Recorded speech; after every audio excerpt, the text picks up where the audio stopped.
बिस्मिल्लाहिर्रहमानिर्रहीम। गुज़िश्ता दर्स में आप हज़रात के सामने उन 7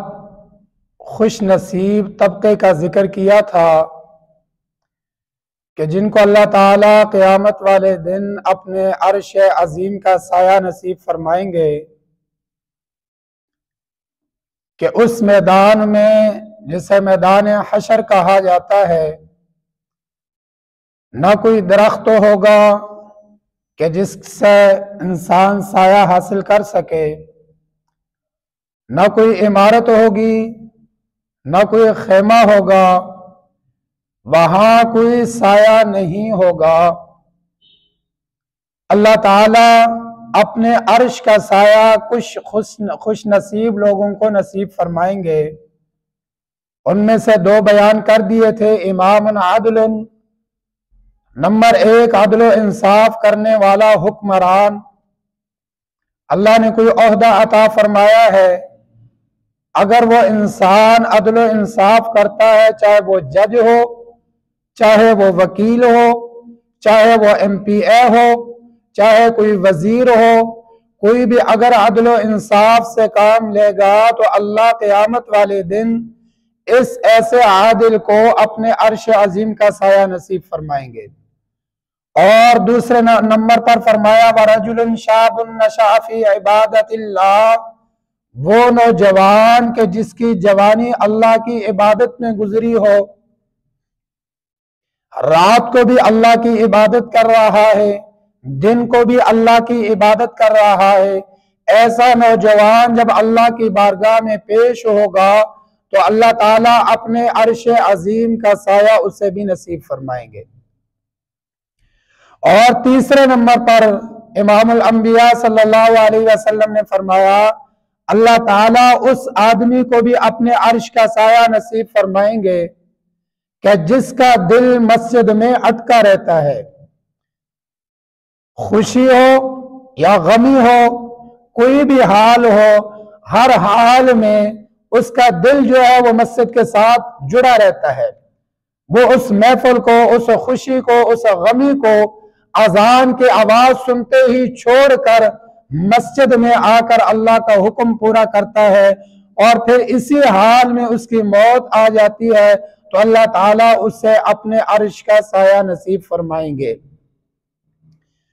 और तीसरे नंबर पर इमामुल अंबिया सल्लल्लाहु अलैहि वसल्लम ने फरमाया, चौथे नंबर पर, कि 2 आदमी जो खालिसतन अल्लाह की रजा के लिए एक दूसरे के साथ मोहब्बत करने वाले हों और उनकी दुश्मनी और मोहब्बत दोस्ती वो सिर्फ अल्लाह की रजा हो।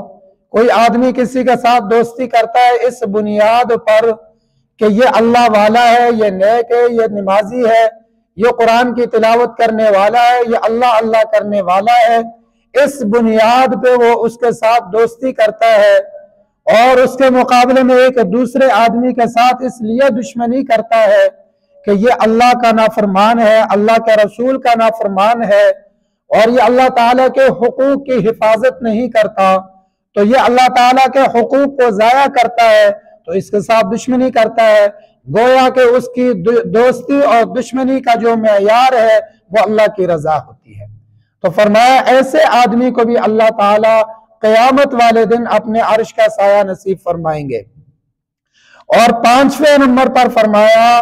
वो आदमी कि जिससे आला हसब नसब वाली औरत अपनी तरफ गुनाह की दावत दे और वो आगे से जवाब दे, मुझे अल्लाह का खौफ है, मुझे अल्लाह का डर है, मैं ये गुनाह नहीं कर सकता।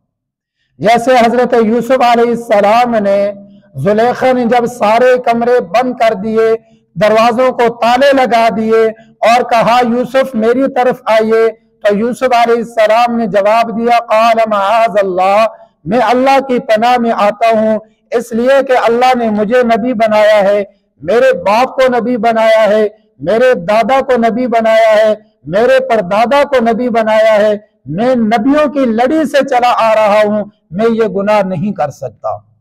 तो फरमाया कि जो आदमी उसको कोई औरत गुनाह की तरफ दावत देती है तो ये कहता है मुझे अल्लाह का खौफ है, क़यामत वाले दिन ऐसे शख्स को अल्लाह ताला अपने अर्श का साया नसीब फरमाएंगे। और छठे नंबर पर फरमाया दाएं हाथ से सदका करने वाला कि वो इस तरह चुपके के साथ सदका करता है कि उसके बाएं हाथ को भी खबर नहीं होती कि इसने क्या सदका किया है। मुराद ये है कि उसके दिल जो है वो खालिसतन अल्लाह को राजी करने के लिए सामने होता है कि मेरा रब मुझसे राजी हो जाए, उसकी नीयत साफ होती है, दिखलावा मकसूद नहीं होता। तो फरमाया ऐसा सदका करने वाले को भी अल्लाह क़यामत वाले दिन अपने अर्श का साया नसीब फरमाएंगे। और उसके बाद सातवें नंबर पर फरमाया वो आदमी जो तन्हाई में अल्लाह को याद करके रोने वाला हो, अल्लाह क़यामत वाले दिन उसको भी अपने अर्श का साया नसीब फरमाएंगे। दो कतरे अल्लाह ताला को बड़े महबूब हैं, इनमें से एक कतरा इंसान की आंखों से निकला हुआ आंसू का कतरा खौफ खुदा की वजह से जब निकलता है तो यह कतरा अल्लाह ताला को बड़ा पसंद और महबूब है।